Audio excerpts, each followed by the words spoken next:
Meta buys Moldbook. This was another interesting piece of news today. Not today, this week. For those that missed it, Moldbook is basically the Facebook for AI agents, and more specifically for OpenClaw agents, where Moldbook has been going viral the past 3 weeks ago now, was before OpenClaw was mentioned, was called OpenClaw and was called Moldbook for Moldbot for a few days. Someone created Moldbook, the Facebook for AI agents, basically a Reddit forum where AI agents could interact with each other, talk about humans, talk about different things. And those interactions were going viral on Twitter. People got sparked with the idea of like, oh my God, imagine if they are going to start collaborating against humanity, etc., etc. There was also some vulnerabilities in terms of security and all of that. We'll dive a bit deeper into this, but since we've talked about acqui-hires before on this podcast, this is another of those cases where Facebook now buys Moldbook. Everyone questioning what's actually the value of Moldbook. There isn't too much value right now, but they acqui-hired the creators of Moldbook, which now become part of Facebook. And I think this is a step of Facebook to move even more towards a agentic / AI social media. Might be part of Facebook, might be not. But yeah, Luca, you had quite some opinions on acqui-hires of Peter Steinberger before. What do you think of this one? I don't know. Did they mention the founders? Because I don't know who they are yet. But to me, it seems more like an acquisition so far than an acqui-hire. Because I mean, it's an acqui-hire. The acquisition doesn't make much sense for Meta in terms of their product, right? It's just a chat place where agents can chat. I think anyone can sort of vibe code that within a day or two. I think they explicitly bought this for the creators. I would think that they would have bought it for the database. Could be also. Like for me, like this was the only was one of the top 5 apps that were adopted in the OpenClaw ecosystem. And obviously there's some to Facebook's traditional business, which is social media. So to me, this made sense for them because it gave them entry into the open source social media world, where they are also an open source company. We also know that they were interested in acquiring OpenClaw themselves, but they didn't manage to get into that deal. So this, to me, is more Meta positioning themselves in the open source world, gaining access to that database of agents that exists, and maybe trying to insert certain skills or adoption of their own AI.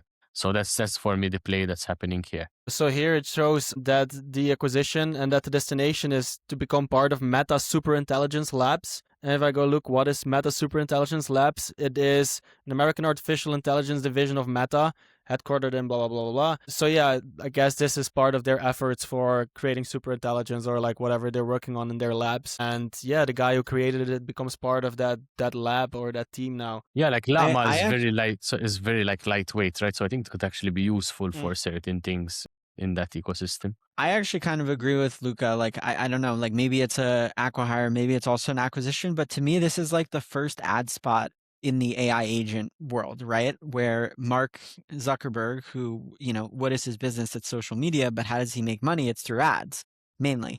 And now you have all these agents, these OpenClaw agents that are going to this Reddit, let's just call it a Reddit for AI agents.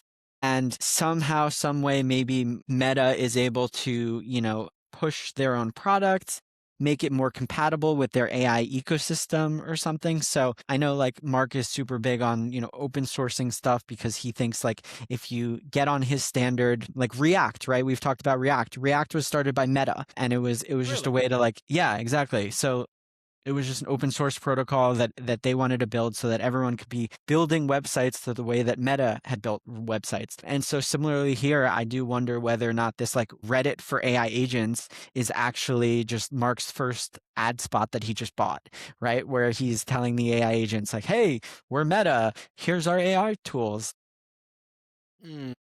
I also saw some mentioning about the introduction or connection of Moldbook with WhatsApp and with other parts of Meta's ecosystem, which, as we know, as users of OpenClaw, currently we need to try work around how to connect to certain existing applications.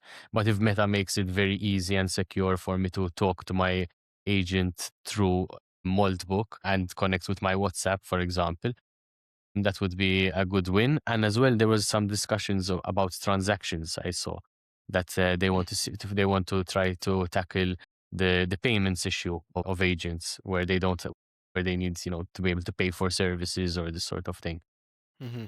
So yeah, I think there's a lot that they can do. And I personally wish I had come up with some sort of OpenClaw startup idea, but there must be so many more left.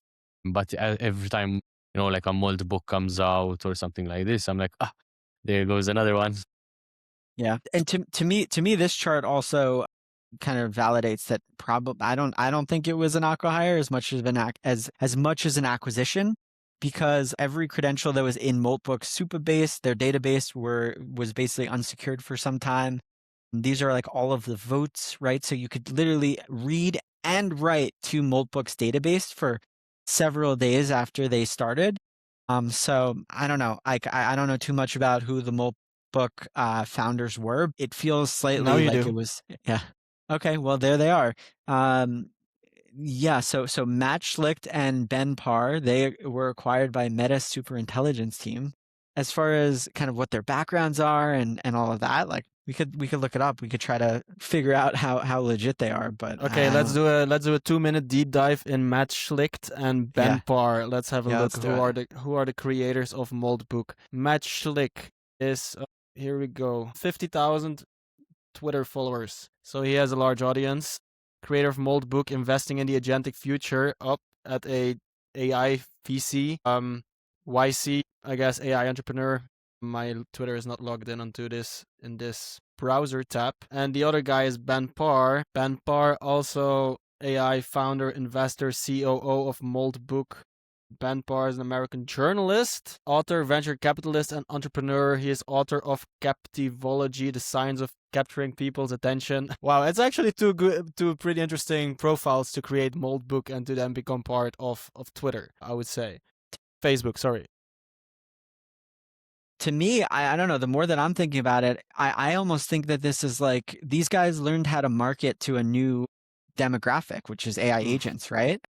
Because I still have no idea how all of these OpenClaw agents were going to Moldbook, like how they found it. No, you had to sign it. So I signed my own agent up for an account. There was no, and again, I think the idea was super cool, but there was a lot of things about Moldbook that were misleading, because you had to sign up your own agent, so your agent doesn't suddenly become sign itself up. And when you signed up your agent, you can influence how it behaves on this platform. So if I wanted to kind of give it a mission to go out and convince the world that the sky is red, my agent would have spent its whole life posting every day on Moldbook that the sky is red and coming up with arguments why the sky is red. So for me as an entrepreneur, I was thinking maybe I should make my own agents that go out onto Moldbook and convince other agents to buy my services.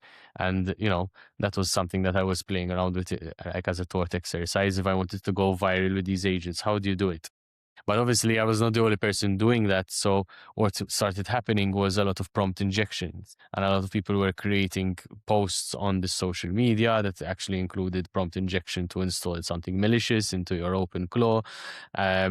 There was security vulnerabilities, as was mentioned. So people were able to just run some scripts and inflate the total number of users on the platform. And so yeah, it was a successful experiment in that it captured attention and it captured the imagination, but it wasn't a functioning product, far from it. I highly agree. I think it's been a successful experiment to show and capture the imagination, especially from the masses, of what is possible if you let AI agents transact with each other or interact with each other. And that's what the stories that went viral and that made people realize, oh shit, if this is actually if AIs can actually interact with each other, this could be the results. And then the imagination starts going with oh shit, what if they're gonna start interacting about taking over the world? Which is a doom scenario.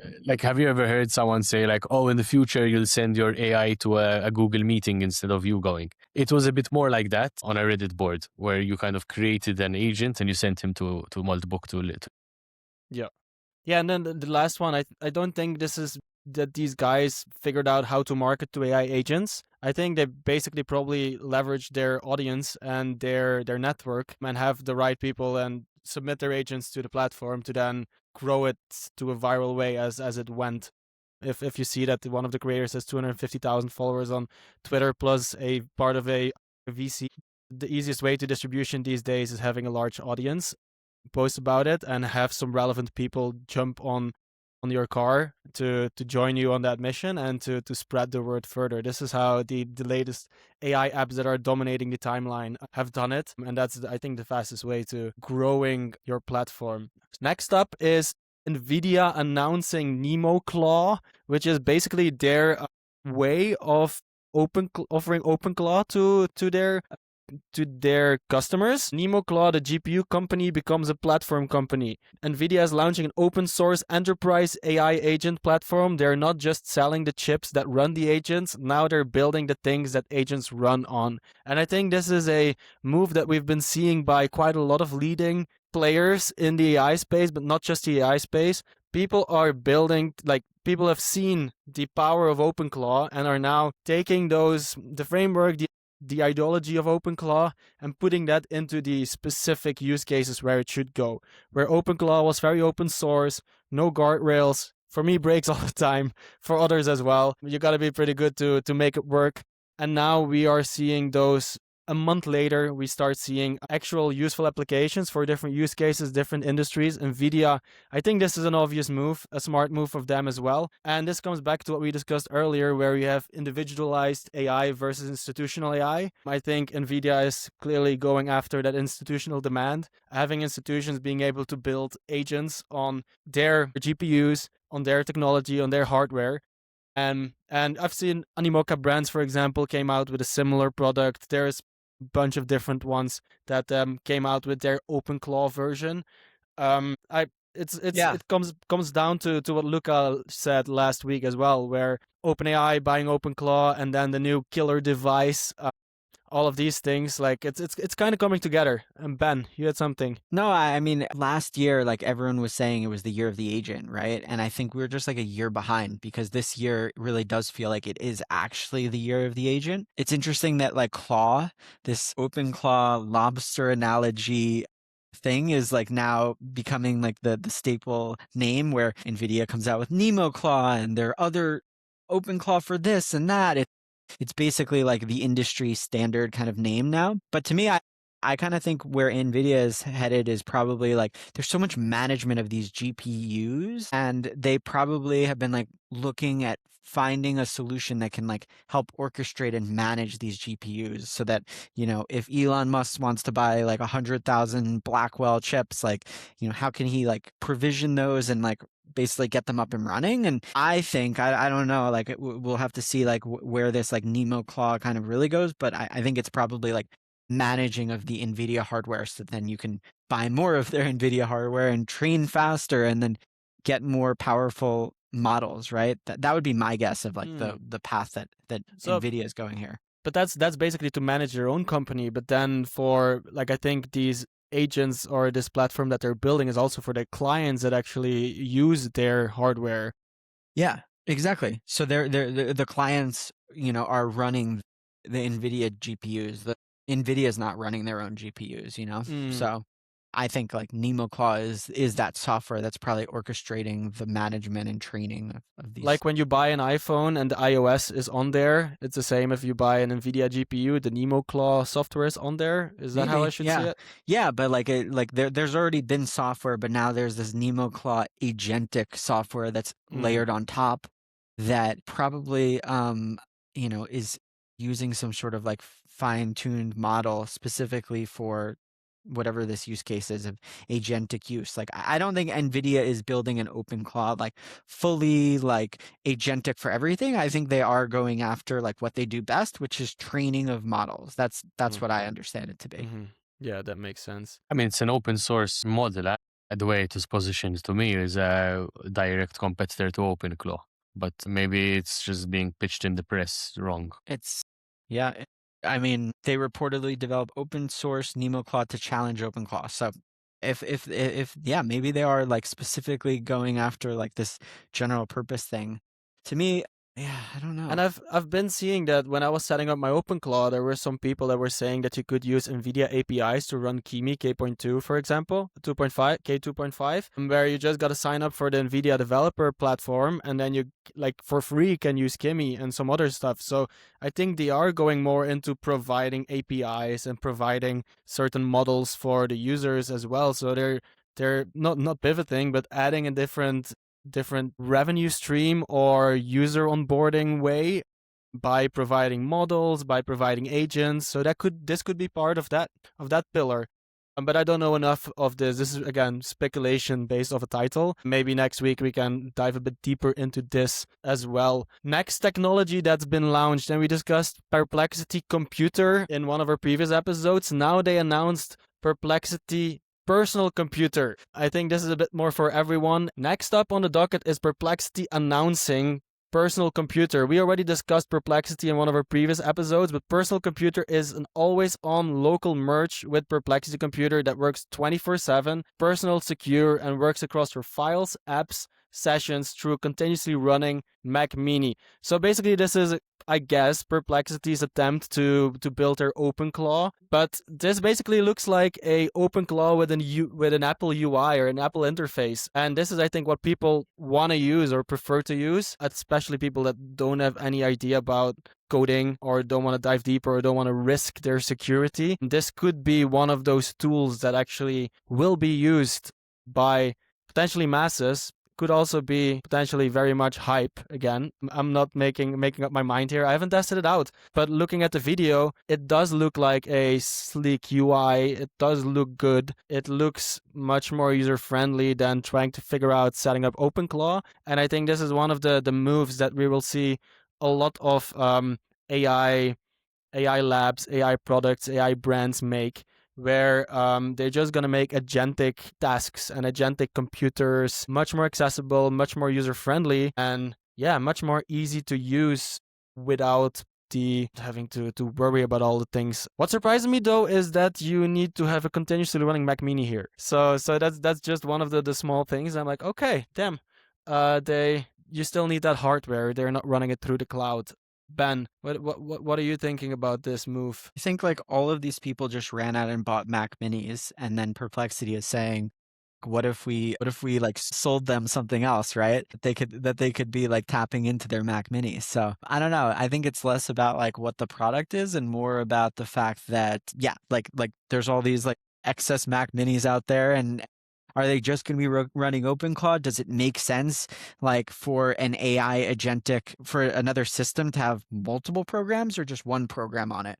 Like, you, me, all of us, right? We don't just like use one program. We use a bunch of programs. And so Perplexity is saying like, hey, like, why don't we give Perplexity to this world of OpenClaw, agentic, second computer kind of, world that now we're kind of maybe moving towards. So yeah, I mean, and I think like the security part is the big aspect of the Mac Mini that people like, right? I actually like that idea of like serving the people that bought Mac Minis. I've seen a lot of TikTok and Instagram reels about those people that were creating OpenClaw, buying Mac Mini for an OpenClaw. I'm gonna make $1,000 in the first month, otherwise I'm gonna send back the Mac Mini. I've seen many people sending back the Mac Mini, so maybe now they could actually just get Perplexity running on there if they at least want to use it, or they're 1 month over.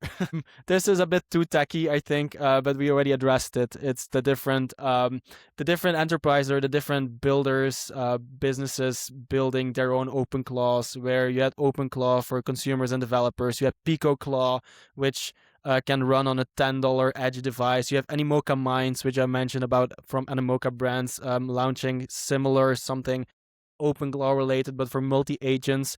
Their viewpoint was, one agent is similar to a chatbot. You want to have a swarm of agents, and they're building something to provide that. And then you have the NemoClaw NVIDIA Enterprise, basically building an OpenClaw solution for enterprises. And like Ben said, Claw has become the category word for AI agents in under 3 months. 2025 would have been or should have been the year of the agents, but 2020 only 2.5 months in is 3.5 months now, is actually now 2026 is the year of the agents, and more specifically the year of Claw. Claude, Claw,